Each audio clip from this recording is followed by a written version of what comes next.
que les personnes qui vont se partager ces montants sont nombreuses. L'argent qui sera reçu de ce procès sera exclusivement dédié aux Dara et aux victimes de Ousmane Sonko qui les a appelés à la mort de par sa lâcheté.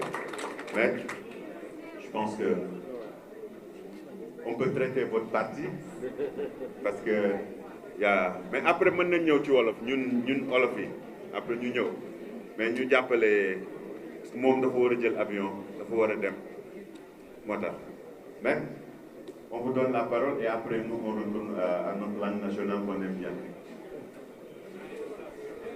Je vous remercie. Non, il peut rester. Non. Hein? Comme il a le micro baladeur là, il a le micro baladeur.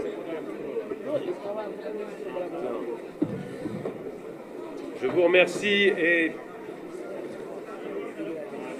Monsieur le ministre, vous avez dit que vous nous félicitez, c'est nous qui vous félicitons parce que de faire un procès en diffamation, c'est se faire un procès à soi-même, comme on dit chez nous, c'est-à-dire que on ne peut y aller que quand on est sûr et certain qu'on est blanc comme neige, qu'on est absolument insusceptible de se voir reprocher quoi que ce soit, qu'on ne risque rien en termes de preuves qui pourraient être rapportées contre soi ou en termes même de bonne foi de la partie qui vous a diffamé. Donc, faire un procès en diffamation, c'est un énorme acte de courage.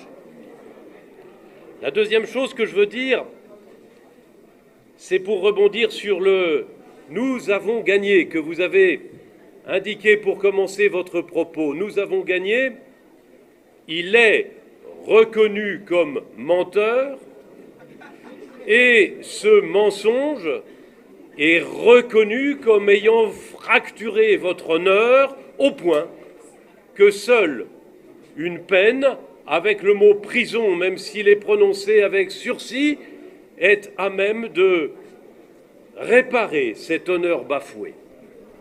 Mais nous avons gagné aussi parce que la paix dans la ville de Dakar et au Sénégal a été acquise à la fin de l'audience qui a été saluée par la population comme porteuse d'une décision de justice à la fois qui répare, mais à la fois qui apaise et qui jamais n'est là pour mettre de l'huile sur le feu et qui donc n'est pas une décision politique.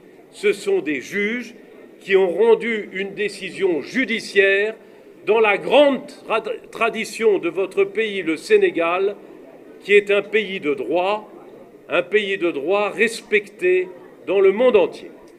Voilà ce que je voulais vous dire d'abord.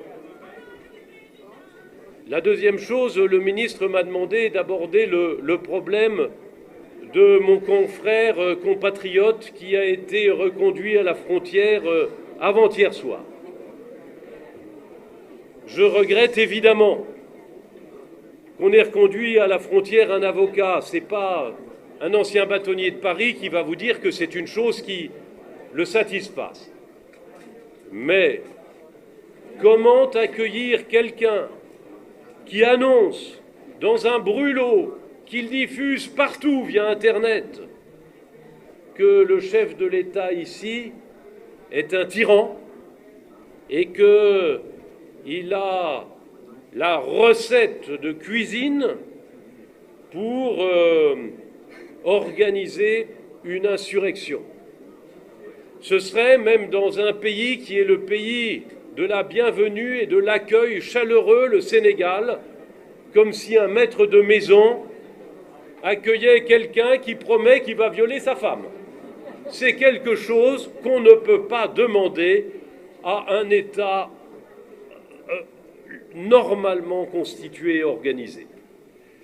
Au barreau, nous considérons que la parole est libre, que la parole peut aller très loin, qu'elle est soumise même à ce qu'on appelle l'immunité quand on est à l'audience, quand on est en robe d'avocat, mais pas avant le procès.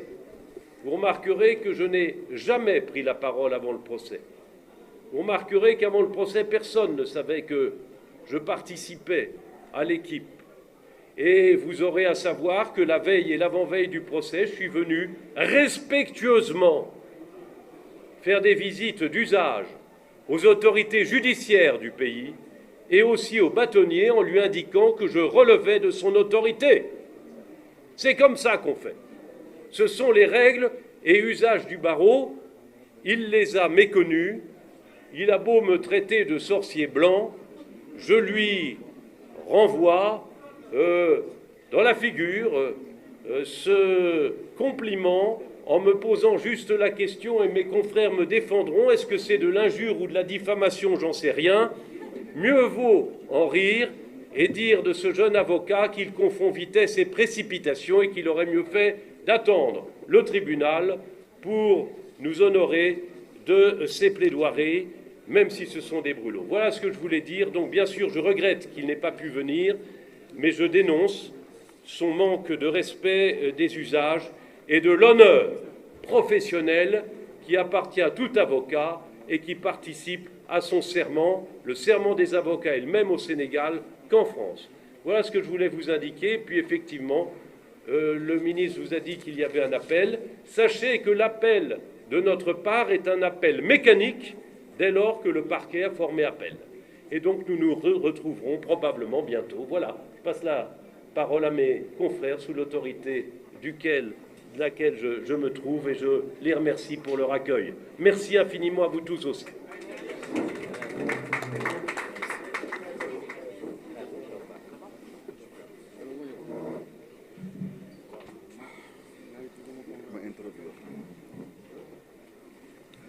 Merci beaucoup, Maître Olivier Sur. Je pense que aujourd'hui, vous nous avez, en tout cas, moi, vous m'avez marqué dans votre plaidoirie, parce que ça m'a permis de comprendre beaucoup de choses. Je maîtrise très bien les procédures en aviation, mais pas les procédures de droit. Mais j'ai été très honoré que vous soyez témoin oculaire et auditif devant Dieu et les hommes que notre justice est indépendante. J'étais très honoré que vous ayez le courage de le dire. J'ai été très honoré que vous avez fait votre travail dans le respect de vos procédures, c'est-à-dire des avocats. En tout cas, merci beaucoup. Vous serez toujours le bienvenu au Sénégal. Donc, naturellement, on ne va pas prendre les questions en français, on va revenir en wolof. Ñu dellu si nag ñun ci suñuy wax suñu cosaan suñu aada parce que ki ñuy xam nga maître man am na kenn ku ma wax léegi mu ni ma maître El Hadj Diouf moo yàq